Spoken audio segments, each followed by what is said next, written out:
اگر آپ زندگی میں کچھ بڑا حاصل کرنا چاہتے ہیں تو آج کی یہ باتیں سنیں اور عمل کریں. خود پر یقین رکھیں. سب سے پہلی اور اہم چیز ہے خود پر یقین.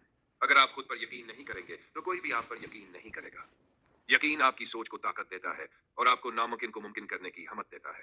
اپنی صلاحیتوں پر بھروسہ کریں چاہے لوگ آپ کو سمجھ نہ پائیں. زندگی میں کامیابی کے لیے مقصد کا ہونا بہت ضروری ہے. اگر آپ جانتے ہیں کہ آپ کہاں جانا چاہتے ہیں تو راستہ خود آپ کے سامنے آ جاتا ہے. مقصد کے بغیر محنت بھٹک جاتی ہے. چھوٹے چھوٹے ہدف مقرر کریں اور انہیں حاصل کرنے کی طرف روزانہ قدم بڑھائیں. محنت کے ساتھ اللہ پر توکل کریں. سجدے میں مانگی گئی دعا سب سے زیادہ اثر رکھتی ہے. یاد رکھیں اللہ ہمیشہ اپنے بندے کی مدد کرتا ہے.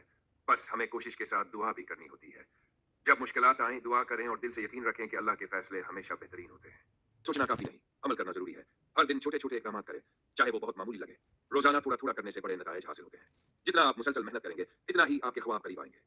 ناکامی سے سیکھیں. ناکامی کوئی حتمی چیز نہیں بلکہ ایک سبق ہے. ہر ناکامی آپ کو مضبوط بناتی ہے اور آپ کے لیے نئے راستے کھولتی ہے. جو شخص ناکامی سے سیکھتا ہے وہی آخرکار کامیاب ہوتا ہے. ڈرے نہیں، ہار نہ مانے. ہر غلطی آپ کو بہتر بناتی ہے. مثبت سوچ کامیابی کی رفتار بڑھاتی ہے. منفی لوگوں اور ماحول سے دور رہیں. وہ لوگ جو آپ کے خواب کو نیچا دکھائیں یا حوصلہ توڑیں ان سے فاصلہ رکھیں. اپنے ارد گرد ایسے لوگ رکھیں جو آپ کو بڑھنے میں مدد کریں. یقین رکھیں، محنت کریں، دعا کریں اور کبھی ہار نہ مانیں. کامیابی انہی کا مقدر بنتی ہے جو مستقل مزاجی، صبر اور مثبت سوچ کے ساتھ آگے بڑھتے ہیں.